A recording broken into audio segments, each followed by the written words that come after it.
अच्छा, सावन का चूंकि महीना और ऐसे में कुछ ही दिनों में हम देखेंगे कि कांवड़ यात्रा की भी शुरुआत सावन होने शुरू हो वाली रहा है, 30 जुलाई से 28 अगस्त तक सावन चलेगा। हाँ, और इस बार सबसे अच्छी बात है कि 4 सोमवार भी हमें हाँ, मिल 4 रहे सोमवार पड़ रहे हैं और बीच में 17 जो है अगस्त को नाग पंचमी है और उस दिन अच्छा। सोमवार है। हाँ। नाग पंचमी और सावन का सोमवार एक साथ पड़े ऐसा बड़ा कम होता है, तो ये बड़ा संयोग है कि नाग पंचमी भी है और सावन का सोमवार भी है। हाँ, एक बात और बता दूं दर्शकों को, इस नाग पंचमी नाग को दूध मत पिलाना। अच्छा। ये गलती करते हैं बहुत लोग, ये समझा के जा रहा हूं भाई। ये मैंने कहा ना, वो पशुपतिनाथ है, वो उन सांपों के भी देवता हैं। वासुकी जी महाराज उनके गले में जो नागों के देवता है वो विराजमान है। आपको पता है साइंटिफिकली या किसी अच्छे वेट से आप पूछना, जो वेट होते हैं, डॉक्टर्स होते हैं पशुओं के, सांप को दूध डाइजेस्ट नहीं होता। आप उसको दूध पिलाओ, उसके फेफड़े खराब हो जाते हैं, कुछ दिन में मर जाता है। अच्छा, और हम तो देखते हैं नाग पंचमी में सभी यही। इस नाग पंचमी का महा उपाय बता के जा रहा हूं। हाँ। आपका जीवन संवर जाएगा। अगर कोई व्यक्ति मिले जिसके पास सर्प हो और वो उसको दूध पिला रहा हो, तो उसको कुछ पैसे देके उस सर्प को जंगल में रिहा करवा देना, सबसे बड़ा पुण्य हो जाएगा। कोई जरूरत नहीं है दूध पिलाने की।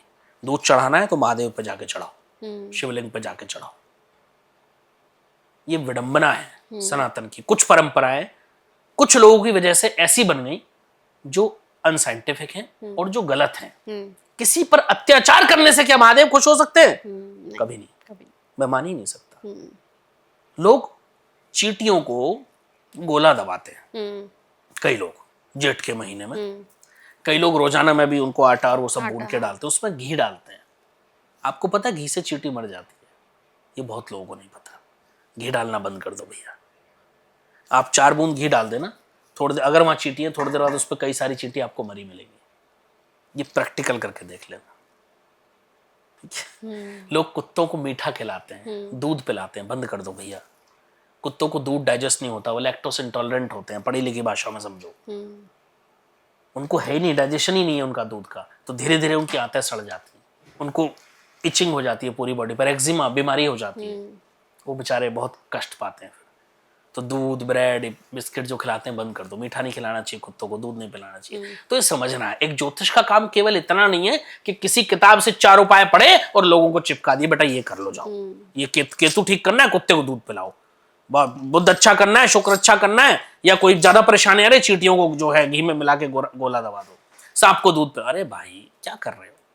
पहले पढ़ तो लो कि क्या ये जो व्यवहार है ये उचित है या नहीं है। बिल्कुल। इससे अगर आपके किसी भी उपाय से किसी का क्षणिक मात्र भी अहित होता है, तो आप अपने पाप कर्मों को बढ़ा रहे हो और आपका उससे कोई भला नहीं हो सकता है। ये मैं लिख करके दे रहा हूं।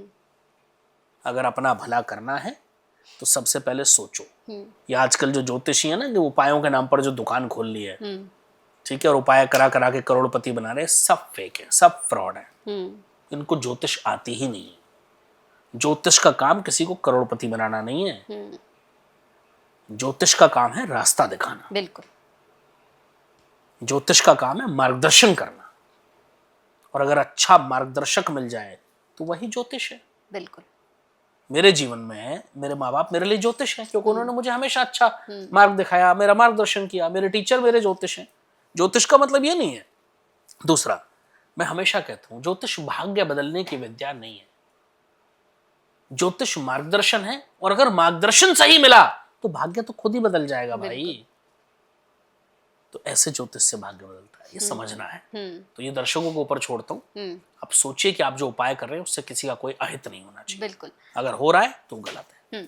अब इस पॉडकास्ट में कुछ कमेंट्स भी आएंगे। अभी आपने बात की कि अगर दूध चढ़ाना है तो शिवलिंग पर जाकर चढ़ाओ। बिल्कुल चढ़ाओ। अब पॉडकास्ट में यहाँ कमेंट आने वाले हैं उन लोगों के जो ये कहते हैं कि दूध अगर हम शिवलिंग पर चढ़ाते हैं, आप समझ गए मेरा सवाल, कि वो तो बहकर बाहर ही जाता है, वो वेस्ट होता है, वो खराब होता है, फिर हम उसे झाड़ू लगाकर उस दूध को आगे निकाल देते हैं। लेकिन वहां चढ़ाने से अच्छा क्या ये नहीं है कि हम किसी जानवर को, किसी जरूरतमंद को वो दूध जाकर दे दें? तो क्या इसका फल नहीं मिलेगा? महादेव खुश नहीं होंगे? लोगों ने शास्त्र पढ़े नहीं है, और जो ये लोग बातें करते हैं ना, मेरी नजर में मूर्ख हैं। वो सनातन को जानते ही नहीं है। अभी प्रॉब्लम पता है कहाँ है? कि बिना पढ़े और बिना तर्क की बातें करना, मैं इसको मूर्खता कहता हूँ। पहले सनातन को जान तो लो, पहले पढ़ तो लो। मैं हमेशा ही कहता हूँ मैं नहीं कहता आप गरीबों को दूध मत दो, खूब दो। आप पशुओं को मत पिलाओ, खूब पिलाओ, कोई प्रॉब्लम नहीं है। आपको जिसको कोई आदमी मेरे से ये कह रहा है कि तुम 1 लोटा दूध शिवलिंग पे चढ़ा रहे हो, ठीक है, और तुम 1 लोटा दूध जो है किसी गरीब को दान कर दो, तो मेरी श्रद्धा है ना, मैं गरीब को भी करूंगा और वो भी करूंगा, मैं दोनों करूंगा ना। लेकिन वहां क्यों चढ़ा रहा हूं? उन मूर्खों को नहीं पता कि जब हम शिवलिंग पर दूध चढ़ाते हैं तो दूध बह करके चला जाता है, और कितने ऐसे जीव इस पृथ्वी में मौजूद हैं जो हमें दिखते भी नहीं है अपनी नंगी आंखों से, वो उसी के सहारे पलते हैं। वो तो शिव हैं, मैंने कहा ना, वो सबके देवता हैं, वो सबकी सोचते हैं, तो उनका पालन पोषण भी ईश्वर को करना है। और मैंने शुरू में एक बात कही, ईश्वर जब आपको जन्म देते हैं तो आपके खान पान की व्यवस्था पहले कर देते हैं। तो लोग समझते नहीं है ना, लोगों को सनातन को पढ़ा ही नहीं है लोगों ने। अब बिना पढ़े ये फिजूल की बातें करना, बिना मतलब की बातें करना, बिना तर्क की बातें करना, मैं इससे ज्यादा सहमत नहीं। ठीक है, अब कांवड़ यात्रा की हम बात कर रहे थे, जैसे कांवड़ शुरू हो जाएंगे। अच्छा, पहले हमने देखा कि कांवड़ यात्रा जो करने जाते थे बड़ी सरलता से जाते थे, बड़ी भक्तिमय तरीके से, कि जल लेने के लिए जा रहे हैं, अपना एक महत्व होता था शांति से। आज भी बड़ा महत्व है, जो लोग शांति से करते हैं। लेकिन अब हम देखते हैं वो शांति कहीं गायब, विलुप्त हो गई है। अब हम देखते हैं कि डीजे बज रहा है, शोर हो रहा है, बहुत शोर शराबा। अब तो हम देखते हैं लोग वो गांजा पी रहे हैं, चिलम लगा रहे हैं, और जब उनसे सवाल करो तो कहते हैं कि हमारे महादेव चिलम लगाते थे, पीते थे, इसलिए हम भी वही कर रहे हैं। तो मैं इस पर आपसे जानना चाहती हूँ कि क्या वाकई में मतलब जो ऐसा कहते हैं, मेरा सवाल उन्हीं लोगों से है, पहले तो किसने देखा है महादेव को चिलम पीते हुए? कभी भी नहीं। ये पता नहीं कहां से, ये एक्चुअली क्या है, मैं आप हमेशा कहता हूँ, सनातन को बदनाम करने की जो है लोगों के मन में ऐसी भ्रांतियां भर दी जाती हैं, ऐसा सत्य नहीं है। दूसरा, जो लोग कहते हैं कि महादेव पर भांग चढ़ती है तो हम भी भांग पिएंगे, महादेव ने तो हलाहल विष भी पिया था, पी लो। आप पी के दिखा दो। सही बात, सही। महादेव तो गले में वासुकी जी महाराज को सर्प को धारण करते हैं, आप करके दिखा दो। फिर आपको कॉपी करना है ना, तो अच्छे से करो ना। बिल्कुल, बहुत सुंदर जवाब। अच्छे से करो, वो कोई नहीं करेगा। महादेव तो तांडव भी करते हैं, फिर वो करो, है आपके बस में? नहीं है। महादेव तो फिर सब कुछ तहस नहस भी कर देते हैं, तीसरा नेत्र खुलता है आपके वश में, करो, कोई नहीं कर पाएगा।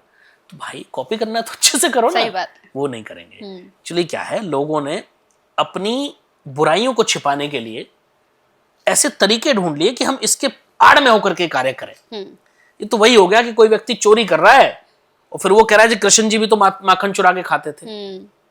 अरे मूर्खो, क्षमा कीजिए मेरे शब्द के लिए, लेकिन ये उन लोगों के लिए जो कुतर्क करते हैं, बाकी लोगों के लिए नहीं है। लेकिन मैं उन लोगों से बोलता हूँ, वो चोरी नहीं थी, वो माखन चुराने का भाव चोरी का नहीं था। माँ ने माखन निकाला और आपने लेके खा लिया चुपके से, क्योंकि माँ आपको खाने नहीं दे रही, वो चोरी होती है क्या? वो नहीं थी। तो वैसे ही ऐसी लोग बातें करते हैं कि भगवान शिव तो उनके ऊपर भांग चढ़ती है, धतूरा चढ़ता है। अरे क्यों चढ़ता है, कभी वो सोचा है? क्यों जल चढ़ता है, क्यों दूध चढ़ता है, वो कभी नहीं सोचते हम। बस बिना मतलब फालतू की चीज़ों को ढोए जा रहे हैं, या अपने मन में ऐसी भ्रांतियां हमने बना ली, ऐसी कहानियां हमने गढ़ ली कि हम अपनी बुराइयों को छिपाने के लिए उसका आधार उसको आधार बना लेते हैं। That's it. तो अपनी बुराइयों को छिपाने के लिए उसको महादेव पर मत डालो, कहो कि आप गलत कर रहे हो। तो ये गांजा पीना, चिलम पीना, या कुछ भी जो भी लोग करते हैं, मुझे नहीं पता क्या क्या करते हैं, तो ये सब बहुत गलत है।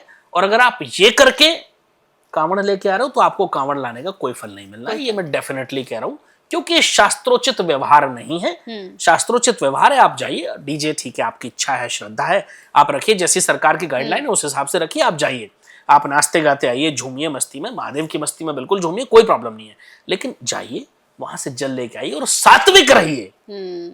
जो व्यक्ति वहां से जल ला करके जहां भी शिवलिंग हो वहां चढ़ाते हैं, अगर वो सात्विकता का पालन नहीं करते हैं तो फिर कोई फायदा नहीं है उनके उस जल लाने का। तो अपनी बुराइयों को महादेव के पीछे मत छुपाइए।